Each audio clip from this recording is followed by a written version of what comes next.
Hi guys, and welcome back to the channel. My name's Andrea and this is Beauty with Andy.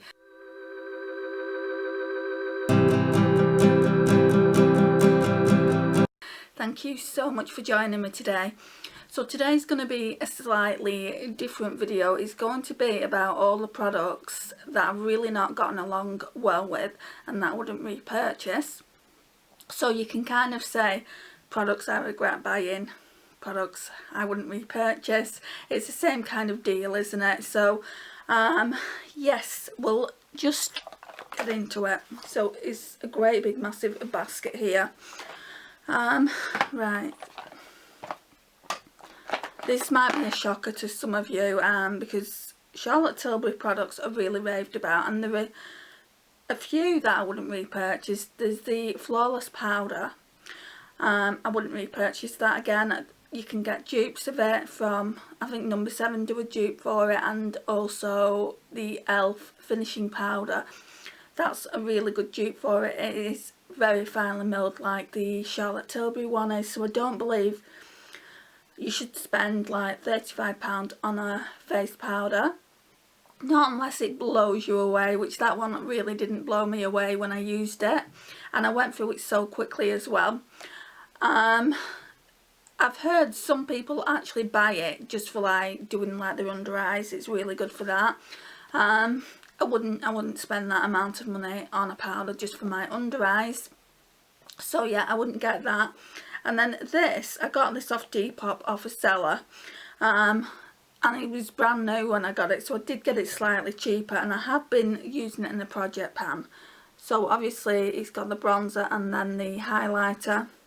Not a big fan of it, guys, so I definitely wouldn't pay that kind of price to repurchase it. And you can also get dupes of this now as well. I think Revolution do one, and also W7 do one as well, so I don't feel like I would need to spend this amount of money if I wanted the kind of same effect on my face. You're basically just paying for designer makeup. Well, not designer, you're paying for the high-end makeup. So yeah, I wouldn't get that one again. This will come as a no surprise to anyone. I mean, I'm using it because it cost me a lot of money and I want to get my use out of it before it goes bad. But this Chanel Tan de Soleil, no, Soleil Tan de Chanel Universal Bronzer, I wouldn't get again.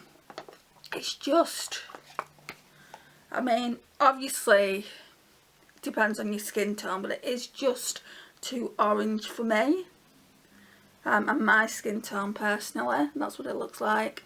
So yeah, I definitely wouldn't repurchase it, but I've got it in the collection, so I am trying to use it up. And I do want to keep the little pot at the end of it, so if it goes bad I'll just scrape it all out and keep this little pot. You can put jewellery in it and all kinds. I mean, so many people rave about this on YouTube, and I'm thinking, what am I missing? I'm obviously missing something. I've found a way to apply it so it does look better on the skin, but even so, it's just not my shade. And obviously, yeah, it's just not. So I'm just trying to, I'm not forcing myself to use it anymore, because I am liking the way it looks when it's on the skin. But I wouldn't repurchase it. Then we've got another bronzer here. So I saw this in TK Maxx. It's the Physicians Formula one, and it's this one, Sexy Booster Bronzer. And part of it is like, I just think it's all glowy, isn't it? Yeah, it's just a really glowy bronzer, and I like glowy bronzers, but I like it to have matte in it as well. I mean, if my skin was deeper than it is, I could use it as a highlight. I just wouldn't repurchase this one again. What else do we have? We've got a lot of products. There's another bronzer here. I got this from Sephora when I went like 4 years ago, and I didn't know what my bronzer preferences were, and it looks like that. And although I'm using it, it's not the best bronzer in my collection. I mean, you can barely see it even on my skin, and it is for light skin tones, but you can barely see it. It's that one there. That one's even quite orange toned. I shy away from orange toned bronzers just because of like my red hair and also my pale skin as well. I just don't suit them. We've got another bronzer here. So this one is the MUA Bronze Shimmer Stick, and I think I'm just going to declutter this into the bin. Oh my. It's gone into the lid. That's what it looks like.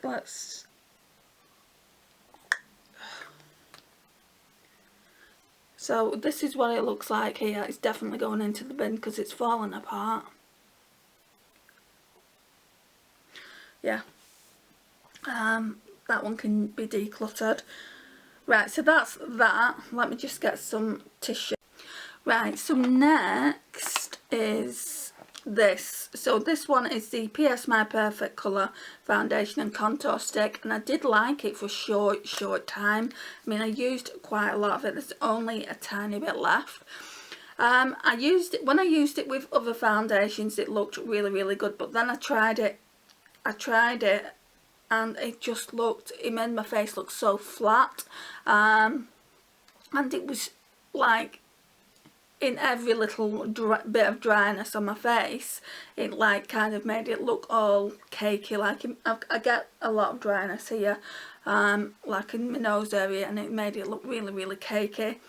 It is, in fairness, a completely matte foundation.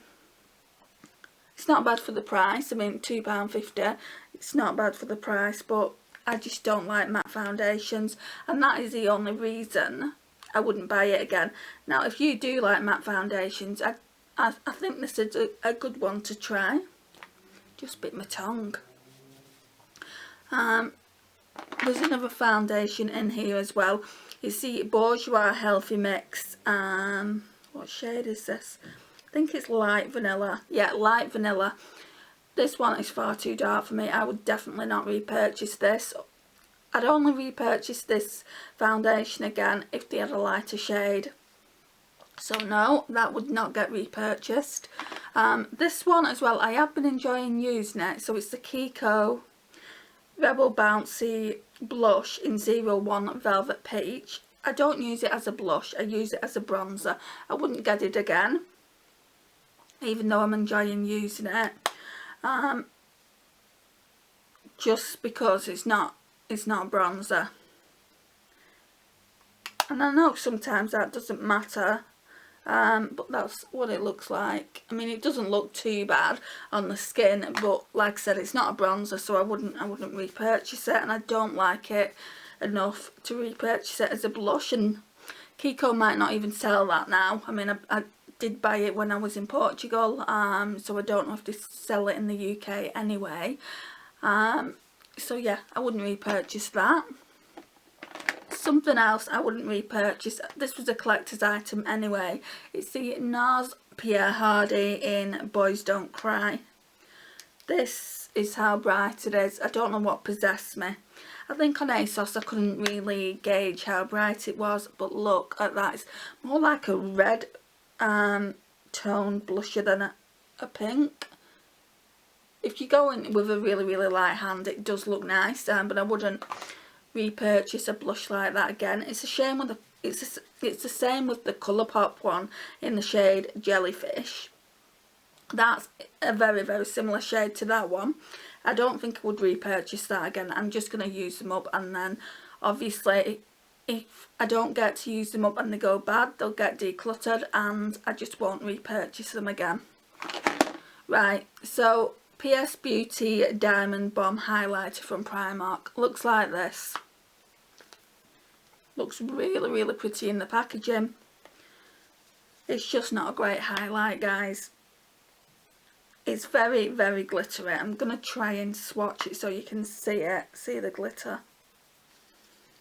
I mean, I'll use it. Don't know if you can see it.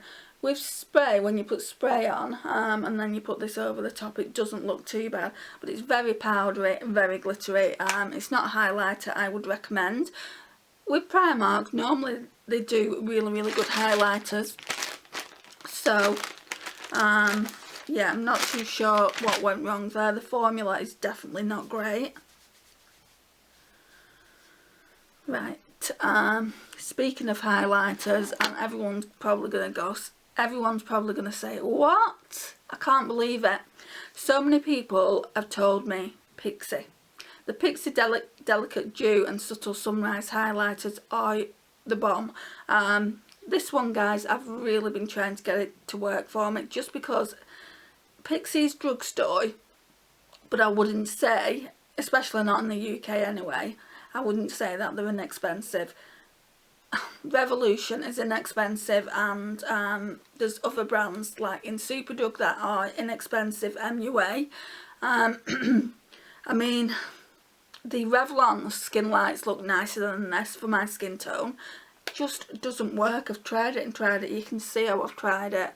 And I know this like goldy toned one wouldn't work. It's more of a bronzy tone actually. But this pink one, I mean, they're great at, they don't leave texture, so they're really, really great for that. They're like a gelée formula, so that's the pink toned one. You can see it's too dark for me. Should have got the Subtle Sunrise. I think that one's a little bit lighter. And then that's the other shade, and that is certainly too dark for me. So I'm gonna obviously try and use them up, but it's not something I would repurchase. There's a couple of blushes that I wouldn't repurchase. I got this MAC one in a box, MAC look in a box, sorry. And this one is in the shade Copper Tone, so it just looks like that. I've only really just started using it, and I got this at the airport when I was going to Portugal. So I've had it a long time. And it's not the worst blush in the world. It's actually quite nice. But I wouldn't repurchase that kind of shade. I love peach coral shades. I don't like any other blush, even though I have got a few other blushes in the collection. So yeah, I wouldn't go out and purchase a shade like that. And this one is practically the same. I got this from a Facebook selling group, this Topshop one, and this one is in the shade Dream Phone. This one is quite dark as well, and I wouldn't go out and buy something in this shade either. I think I was a bit on a mission about trying different things when I bought these. I mean, that one isn't as dark as this one. We'll swatch them against each other, and you can tell in the tones, they're not the same. Yeah, that one's more brown tone, that one's more plum toned. So that's those two. I don't know why this is in here. I've got a Colourpop Super Shocking Cheap Date, which is in Project Pan. That shouldn't be in here, because I would buy that one again if shipping wasn't so expensive. Then we've just got two more things. So we've got the Collection Shear Loose Powder.